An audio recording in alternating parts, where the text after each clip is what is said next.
Start लूँ? Bismillahirrahmanirrahim. I believe that you all will be doing good. This is Atasham Yusuf here. I am Atasham Yusuf, CAF 7 Company Law Faculty at Scriber.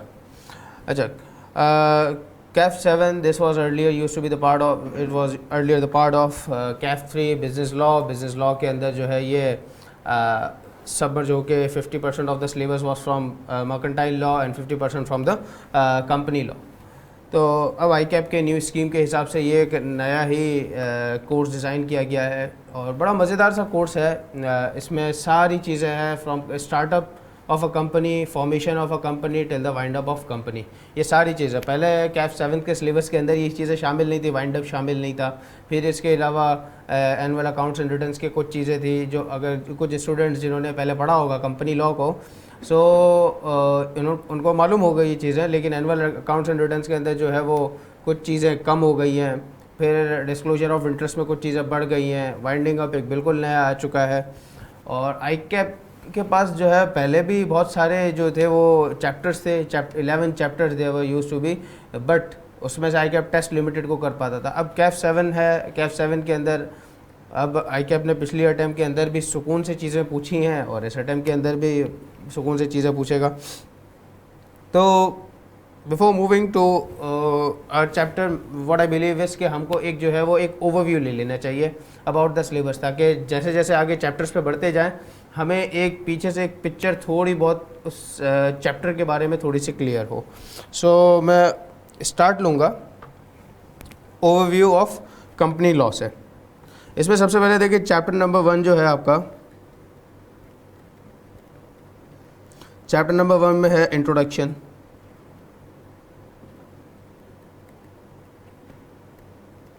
And types of, इसके अंदर company के बारे में बताया what is company, what is company. एक company एक है separate legal identity. अब ये सेपरेट लीगल आइडेंटिटी या इसे आप बोलेंगे सेपरेट पर्सनैलिटी, लीगल पर्सनैलिटी, तो ये इस वजह से है because owner and company both are different. क्या मतलब एक सोल ट्रेडर बिजनेस, एक सोल ट्रेडर बिजनेस अगर हम बात करें तो सोल ट्रेडर में होता यह है कि ओनर जो है वही बिजनेस है, मतलब उसका कहना सारे रूल्स एंड रेगुलेशन सारी चीज़ें जो ओनर है वही सब बिजनेस है। ओनर चाहेगा जो काम करना वो सारी चीज़ें उसी हिसाब से चीज़ें चेंज होती रहेंगी बिजनेस के अंदर। बट कंपनी के केस में क्या होता है ना कि कंपनी में ओनर्स होते हैं investors who are shareholders, ठीक है। अब ये होते हैं शेयर होल्डर्स और कंपनी चला कौन रहा होता है, कंपनी चला रही होती है मैनेजमेंट, मैनेजमेंट। अब हम एक एग्जांपल से समझते हैं, PSO Pakistan state oil, Pakistan state oil, और एक तरफ है शेयर होल्डर्स, शेयर होल्डर्स जिन्होंने इन्वेस्ट किया है इन द कंपनी। अब वो बहुत सारे इन्वेस्टर्स हैं भाई, कुछ शेयर्स हमने भी लिए, तो इसका मतलब ये थोड़ी है कि मैं चाहूँ कंपनी को इस तरीके से चलाऊँ और कंपनी इस तरीके से चल जाए। नहीं भाई, मेरी चाहत कुछ जो भी हो, लेकिन कंपनी मेरे हिसाब से नहीं चलेगी, क्योंकि कंपनी को चलाने के लिए मैनेजमेंट बैठी है। अब ये मैनेजमेंट कौन है, तो मैनेजमेंट आप इंशाल्लाह चैप्टर नंबर 3 में पढ़ेंगे। डायरेक्टर्स चैप्टर नंबर 4 में पढ़ेंगे, चैप्टर नंबर 4 में पढ़ेंगे आप चीफ एग्जीक्यूटिव,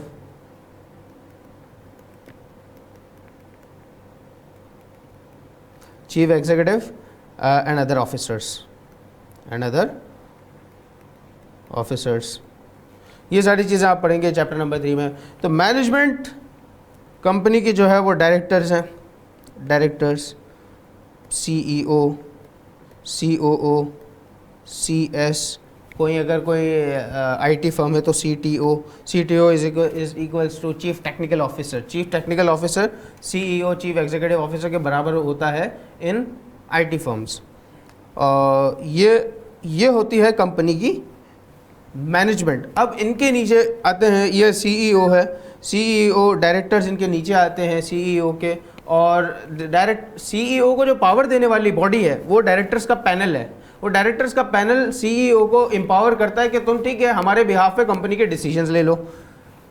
ये सारी, अब डायरेक्टर्स भी तो किसी से काम, डायरेक्टर्स के नीचे head of the departments and so on इतने सारे एम्प्लॉयज़ होते हैं। लेकिन जो कंपनी की मैनेजमेंट कहलाती है वो जो ऊपर का C स्वीट्स कहलाते हैं। C sweets and directors. C sweets में आप कह लें CEO, C स्वीट में आ गया, CFO, CS, COO, तो ये सारे होते हैं, ये चला रहे होते हैं कंपनी को, और डायरेक्टर्स मिलकर चला रहे होते हैं। ये स्ट्रेटेजिक लेवल मैनेजमेंट है, स्ट्रेटेजिक लेवल मैनेजमेंट है ये। Who runs the show off the business, ठीक है ना। ये सारे काम कर रहे होते हैं। अभी PSO के अंदर बहुत सारी चीज़ें आ रही होती हैं। अभी इनका नया जो है वो कुछ टाइम पहले फ्यूल इंट्रोड्यूस किया गया था। ये भी कौन डिसाइड करेगा? ये डिसाइड करते हैं। अब मैं चूँकि इन्वेस्टर हूँ, शेयर होल्डर हूँ, तो मेरे पास तो कोई गिनती के 2-2.5 हज़ार शेयर्स पड़े हुए हैं PSO के। तो इसका मतलब ये थोड़ी है कि मैं कंपनी को जो है, मैं कंपनी को मशवरे देता फिरूंगा कि कंपनी ये काम करे। हाँ, अगरचे कंपनी के टोटल पेड अप कैपिटल में 10% मेरा शामिल है। यह एक सिग्निफिकेंट अमाउंट, हम कहते हैं अभी सिग्निफिकेंट, आगे पढ़ेंगे इंशाल्लाह।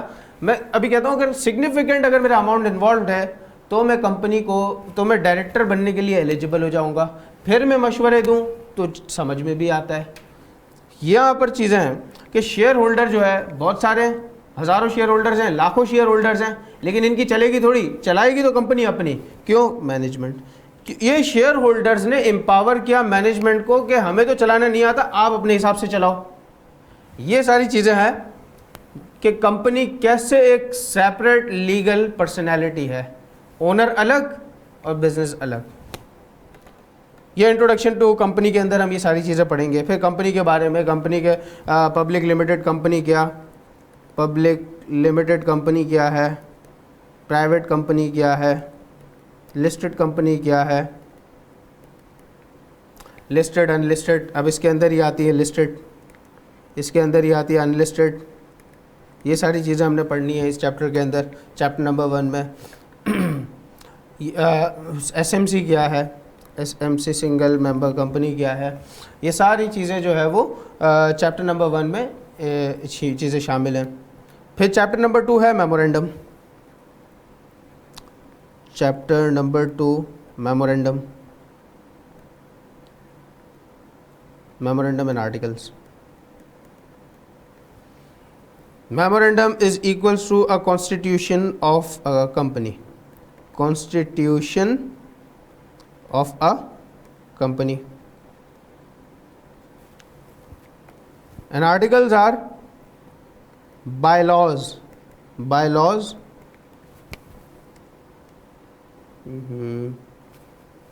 bylaws of the company। एक मुल्क का भी एक कॉन्स्टिट्यूशन है। पाकिस्तान जो है हमारा, पाकिस्तान का हमारा कॉन्स्टिट्यूशन 1973, हम इसी को, ये हमारा लास्ट कॉन्स्टिट्यूशन है। अब इसी के अंदर आप देखें अमेंडमेंट्स आती रहती हैं, 19वीं तरमीम, 20वीं तरमीम, 22वीं तरमीम, ये अमेंडमेंट्स इसमें आती रहती है। तो उसी तरीके से एक कंपनी जैसे PSO है, PSO का भी एक मेमोरेंडम बना हुआ है। इंशाल्लाह आगे पढ़ते जाएंगे तो कंपनी के मेमोरेंडम भी पढ़ते जाएंगे कि कंपनी के मेमोरेंडम कैसे होते हैं। एक कंपनी का मेमोरेंडम है, अब इसके अंदर चेंजिंग आती है, तो क्या कंपनी, मुल्क के कानून, मुल्क के जो कॉन्स्टिट्यूशन है उसके अंदर चेंजिंग लाई जा सकती है, तो क्या कंपनी के कॉन्स्टिट्यूशन में नहीं लाई जा सकती? क्या बिल्कुल लाई जा सकती है। ये सारी चीज़ें हम पढ़ेंगे मेमोरेंडम में। अब मेमोरेंडम जो कंपनी का बनता है, मेमोरेंडम के कुछ क्लॉजेज होते हैं। क्लॉजेज में नेम क्लॉज,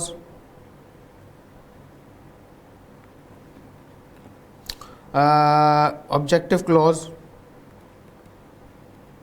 ऑब्जेक्टिव क्लॉज या इसे हम कहें प्रिंसिपल,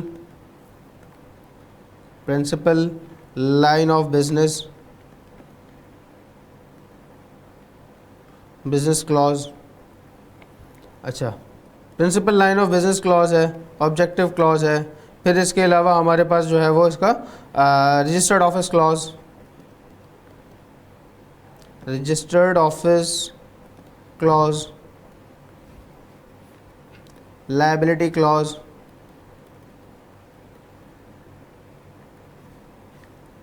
कैपिटल क्लॉज। ये कुछ काम के क्लॉजेज हैं जो कि इस चैप्टर नंबर 2 के अंदर इनके अमेंडमेंट्स के बारे में और वो सारी चीज़ें बताई जाएंगी। चैप्टर नंबर 1 में उसमें एक नेम क्लॉज है, उसमें एक प्रिंसिपल लाइन ऑफ बिजनेस है, जिसमें एक रजिस्टर्ड ऑफिस क्लॉज है। ये 3 तो मेन क्लॉजेज हैं। इसके अंदर जो है वो चैप्टर नंबर 2 के अंदर इनके बारे में बड़े तफसील से बात की गई है। अगर लेट से किसी कंपनी का नाम कैसे सजेस्ट किया जाता है। अब एक कंपनी को मेरा पर्सनल एक्सपीरियंस रहा है कि कंपनी को फॉर्मेशन एक प्राइवेट लिमिटेड कंपनी बनाई और उस बनाने के बाद उसका थोड़ा सा मरहला आगे बढ़ता रहा।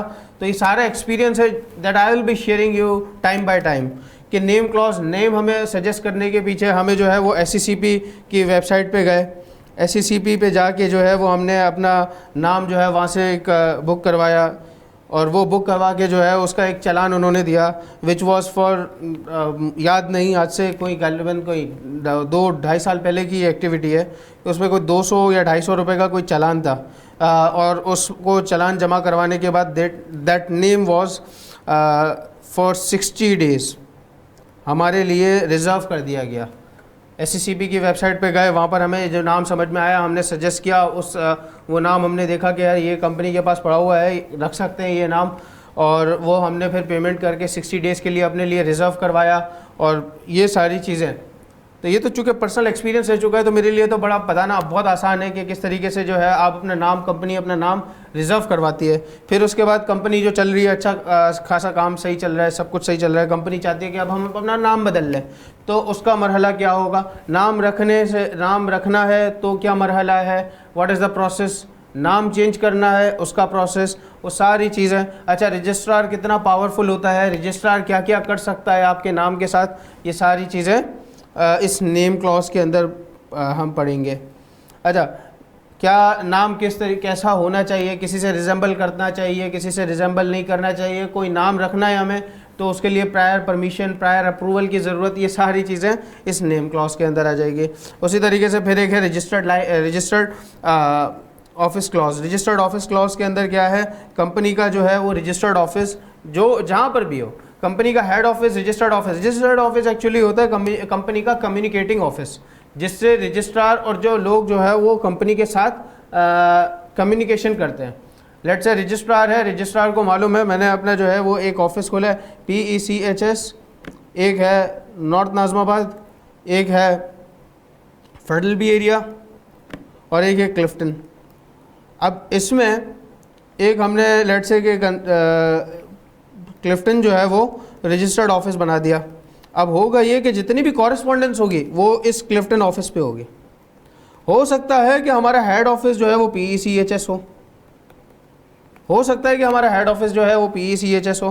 तो क्या रजिस्टर्ड ऑफिस और हेड ऑफिस एक होना लाजमी है? आंसर इज़ नो, दोनों अलग अलग हो सकते हैं। सो हेड ऑफिस हमारा PECHS है और क्लिफ्टन ऑफिस जो है वो हमारा रजिस्टर्ड ऑफिस क्लॉज है। तो अब इसमें सारी कम्युनिकेशन रजिस्ट्रार के साथ वो यहाँ पर होगी, सारे लीगल नोटिसेस यहाँ पर आते हैं, लीगल नोटिस वगैरह सारी चीज़ें यहाँ पर आती हैं। अच्छा, अगर हमें अपना रजिस्टर्ड ऑफिस क्लॉज चेंज करना है तो वो सारी चीज़ें हम रजिस्टर्ड ऑफिस क्लॉज के अंदर बहुत एक डिटेल डिस्कशन हुआ है चैप्टर नंबर 2 के अंदर कि अगर आपका जो है वो एक प्रोविंस से दूसरे प्रोविंस में जाता है, या अगर एक प्रोविंस से लेट्स से कराची है, कराची से जो है वो एक शहर है सिंध का और दूसरा है हैदराबाद, अब यहाँ से यहाँ तक जा रहा है तो उसमें रजिस्टर्ड ऑफिस क्लॉज को चेंज करने की ज़रूरत ही नहीं है, बिकॉज हमारा जो ऑफिस है वो एक ज्यूरिसडिक्शन के अंदर है, वो ज्यूरिसडिक्शन सिंध प्रोविंस है, उस सिंध प्रोविंस के अंदर ही है, तो इसमें ऑल्ट्रेशन करने की ज़रूरत ही नहीं है, बस रजिस्ट्रार को 7 दिन के अंदर अंदर बताना पड़ेगा that we have move from this place to this place, ये बताना पड़ेगा। अच्छा, ये सारे जो है वो रजिस्टर्ड ऑफिस क्लॉज के अंदर है।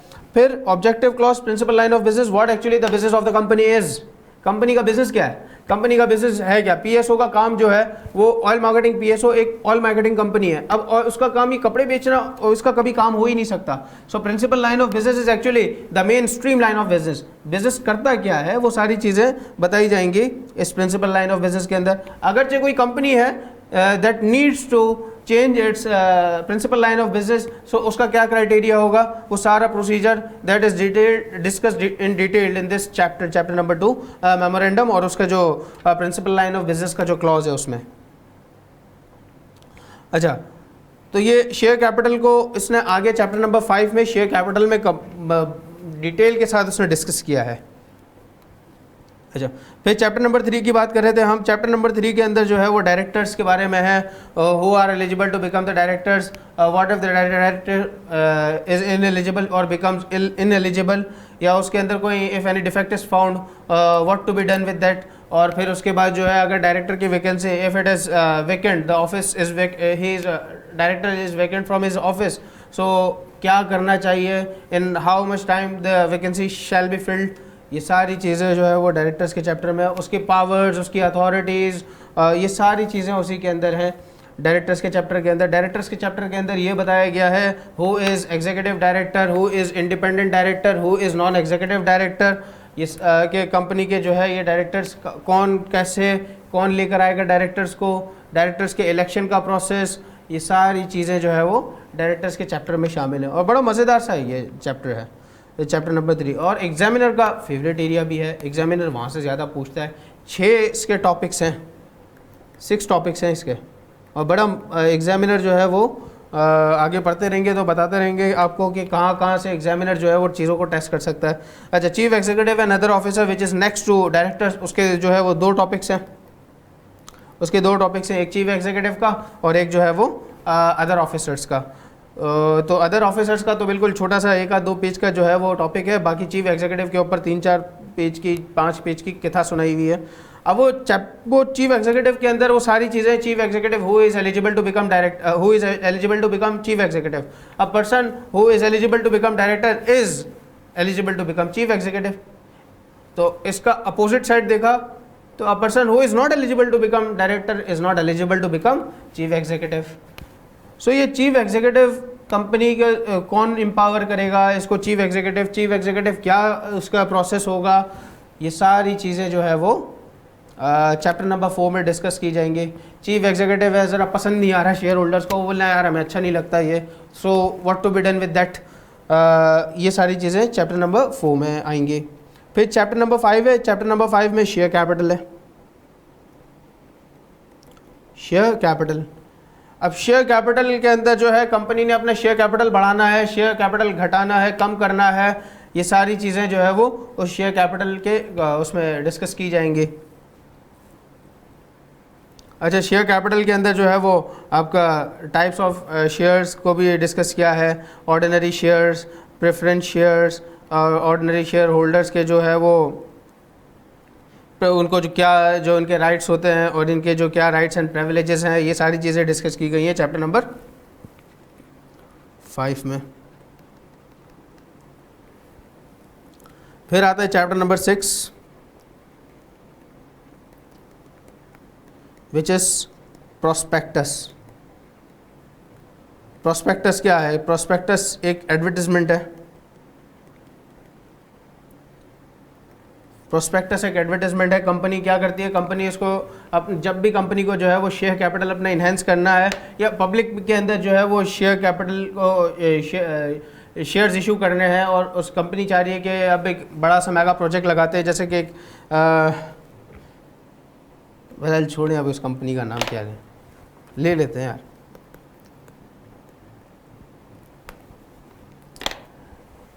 कंपनी को क्या करना है, कंपनी को जो है वो कंपनी को अपना शेयर इशू करना है। तो कंपनी क्या करेगी, कंपनी सबसे पहले तो एक प्रोस्पेक्टस बनाएगी। प्रोस्पेक्टस एक डॉक्यूमेंट है जो कि जनरल पब्लिक के अंदर सर्कुलेट किया जाता है उनको, कि जो जनरल पब्लिक वो जो इन्वेस्ट करना चाहते हैं उनके लिए मेक अवेलेबल किया जाता है। और उसमें कंपनी के जो है वो सारी इन्फॉर्मेशन प्रोवाइड की, कंपनी के मेन स्ट्रीमलाइन बिजनेस, फिर कंपनी का जो है वो शेयर कैपिटल कितना है, कंपनी का जो है वो शेयर कैपिटल कितना है, उसमें शेयर कैपिटल में ऑथोराइज कैपिटल कितना है, ऑथोराइज्ड और पेड अप कैपिटल कितना है, ये सारी चीज़ें उस प्रोस्पेक्टस के अंदर शामिल होंगी। प्रोस्पेक्टस को जो है उसके अंदर जो एक्सपर्ट की जो ओपिनियंस हो वो सारी चीज़ें लिखी हुई होंगी। ये सारी चीज़ें हम जो है वो उस प्रोस्पेक्टस के चैप्टर के अंदर पढ़ रहे होंगे। बड़ा मज़ेदार सा चैप्टर है। एग्जामिनर यहाँ से भी टेस्ट करता है, शेयर कैपिटल से भी टेस्ट करता है, लेकिन एग्जामिनर जो है अगर देखा जाए तो चैप्टर नंबर 1 से थोड़ा टेस्टिंग करता है। चैप्टर नंबर 2 ज़रा एक अच्छा एरिया है और बड़ा एक अच्छा एरिया है जहाँ से वो बहुत सारी चीज़ें निकाल सकता है। चैप्टर नंबर 3 बड़ा मज़ेदार एरिया है जहाँ से वो बहुत सारी चीज़ें निकाल सकता है। चैप्टर नंबर 4 भी बड़ा अच्छा है। चैप्टर नंबर 5, चैप्टर नंबर 6 के अंदर छोटे छोटे से चैप्टर्स हैं, तो आई कैप वहाँ से भी चीज़ें निकालता है। अच्छा फिर चैप्टर नंबर 7 है, हम देख लेते हैं यहाँ पर जो सीक्वेंस से मैं चलता जाऊँ। Mortgages and charges, chapter number 7 mortgages.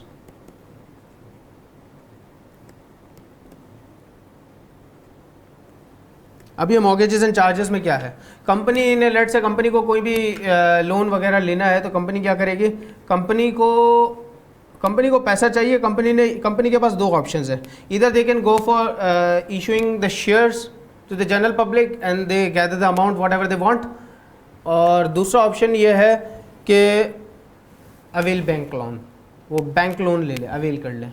तो बैंक में जाएंगे तो definitely they will have to provide some of the securities, bank definitely will be asking for the security.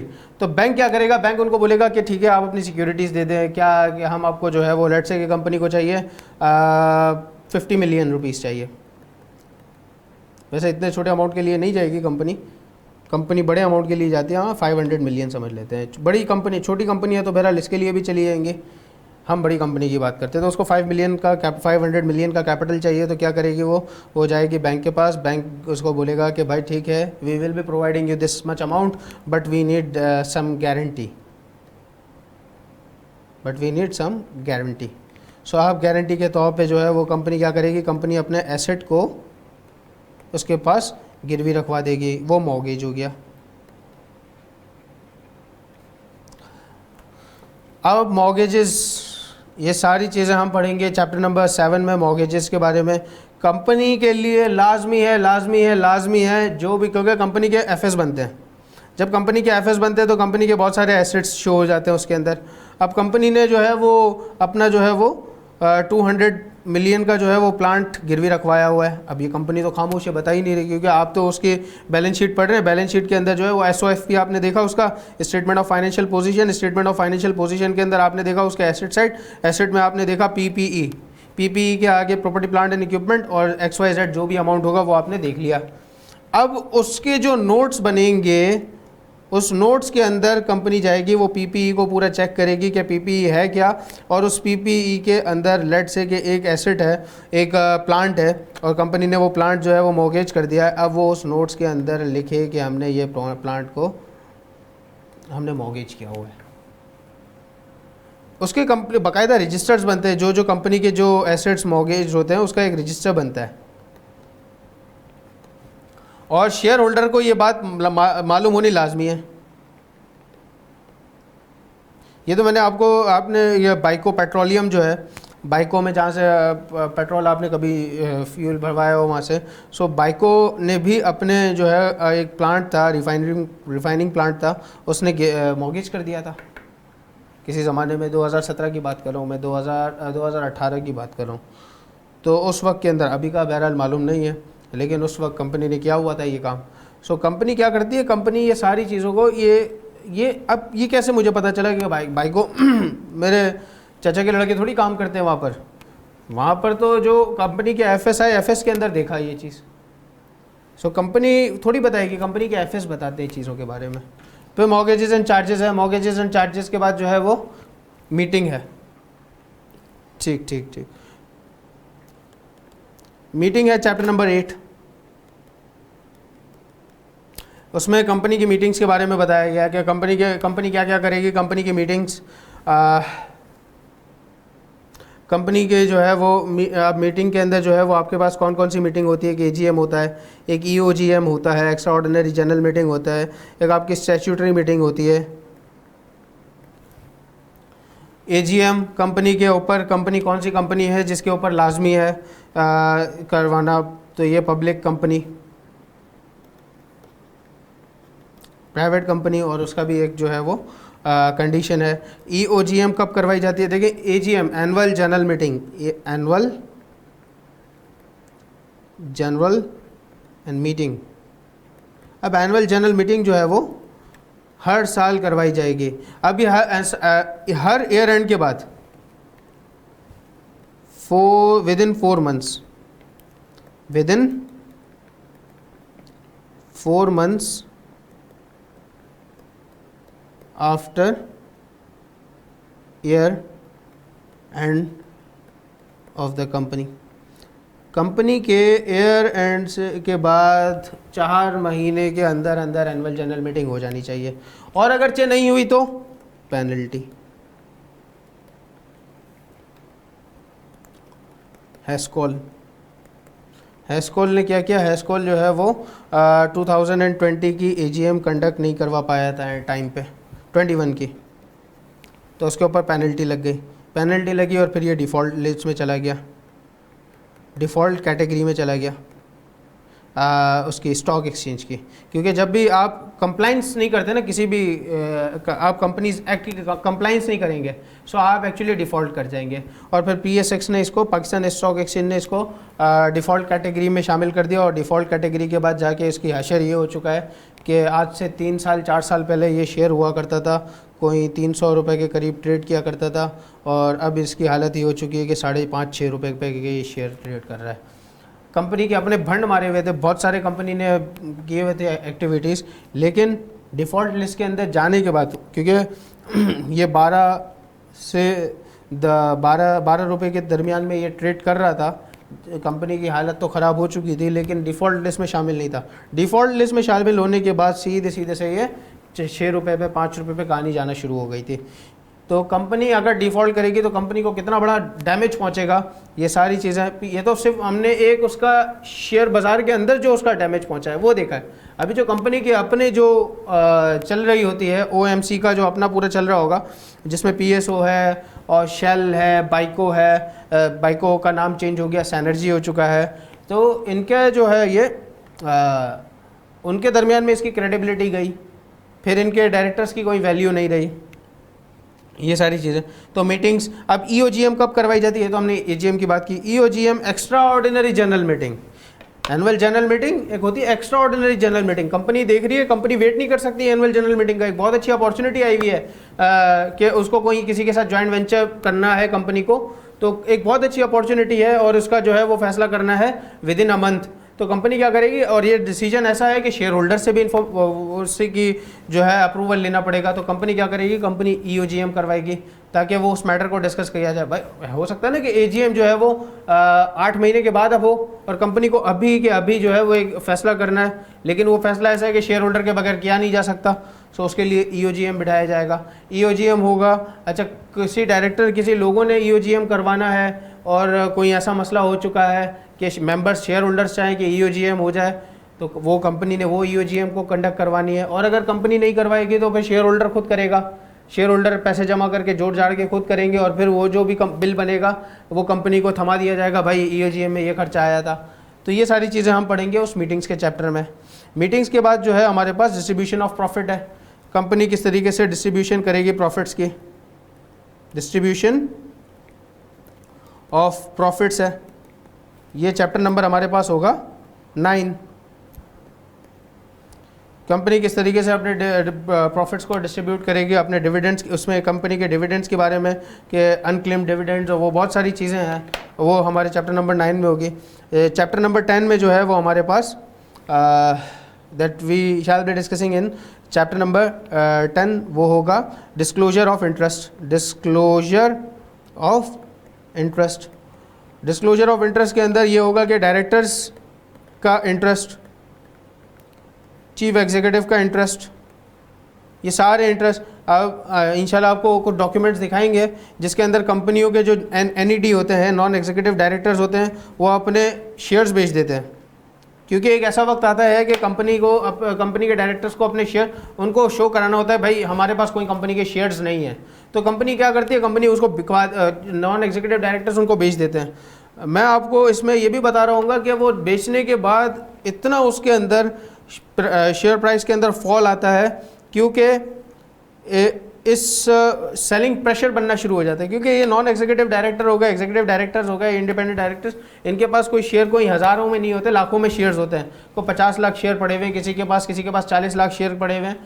तो ये लाखों के अमाउंट में शेयर होते हैं। अब वो एकदम से स्टॉक एक्सचेंज में आ जाएंगे तो वहाँ पर सेंटिमेंट्स लोगों के डाउन हो जाते हैं, क्योंकि सप्लाई एकदम से बढ़ गई शेयर की, डिमांड इतनी होती नहीं है, डिमांड अपनी जगह एक जगह, सप्लाई एकदम से बढ़ गई। सप्लाई बढ़ने के साथ क्या हुआ, शेयर प्राइस के अंदर डिक्लाइन आ गया। अब शेयर प्राइस के अंदर डिक्लाइन आ गया तो दूसरे जो छोटे पेनी इन्वेस्टर्स होते हैं या दूसरे जो भी इन्वेस्टर्स होते हैं उनके सेंटिमेंट्स डाउन हो गए, एक पैनिक क्रिएट हो गया, और उस पैनिक के आगे अंदर उन्होंने भी सेल किया, और उससे फिर शेयर बाज़ार के अंदर उसका शेयर प्राइस कैसे डाउन हो गया, ये सारी चीज़ें हम इसमें देखते रहेंगे। डिस्क्लोजर ऑफ इंटरेस्ट, किसी भी कंपनी का किसी भी डायरेक्टर का इंटरेस्ट है किसी चीज़ के अंदर, किसी फैसले के अंदर, वो डिस्क्लोज़ करे, वो सारी चीज़ें हम इंशाल्लाह that we will be discussing in disclosure of interest. ठीक है, इसके अंदर जो है वो आपके पास एसोसिएटेड कंपनी क्या है वो भी इसी के अंदर है। Moving next to chapter number 11। Chapter number 11 is actually accounts and annual returns.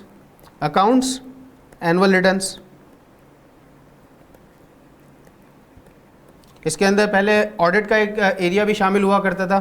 Auditor का क्वालिफिकेशन, ऑडिटर की एलिजिबिलिटी क्राइटेरिया, वो अब हटा दिया गया है। उसकी जगह दूसरा ये एनुअल रिटर्न और ये सारी चीज़ें आ चुकी हैं। और ये भी बड़ा मज़ेदार है, इसके अंदर डायरेक्टर्स रिपोर्ट पढ़ेंगे। डायरेक्टर्स की रिपोर्ट, डायरेक्टर्स को क्या क्या चीज़ें अपनी शो करानी पड़ती है। चेयरमैन रिव्यू रिपोर्ट होती है, डायरेक्टर्स रिपोर्ट होती है, कंपनी के FS होते हैं, कंसोलिडेटेड FS होते हैं, वो सारी चीज़ें हैं वो हम इसमें यहाँ पर इस चैप्टर नंबर 11 में पढ़ रहे होंगे। And chapter number 12 which is the last one and the most favourite area which is winding up of company. Winding up of company, company के वाइंड अप का पूरा प्रोसीजर वो यहाँ पर शामिल होगा। सो ये एक ओवरव्यू दिया है आपको तमाम चैप्टर्स के बारे में, सो दैट हम जैसे जैसे आगे बढ़ते जाएं तो वैसे वैसे हमारे पास एक छोटी सी पिक्चर जो है उस चैप्टर की क्लियर हो। वैसे तो मेरा ये तरीकाकार होता है कि मैं इसको समझा रहा होता हूँ चीज़ को, चैप्टर नंबर 1 को, चैप्टर नंबर 2 को, और उसके स्टार्ट के अंदर जो है वो चीज़ों को हम 15-20 मिनट का पूरा एक ब्रेनस्टॉर्म करते हैं और फिर उसके बाद आगे बढ़ते हैं। तो बहरहाल ये एक ओवरव्यू है पूरे कंप्लीट सिलेबस का। आई बिलीव कि आपको चीज़ें समझ में आई होंगी।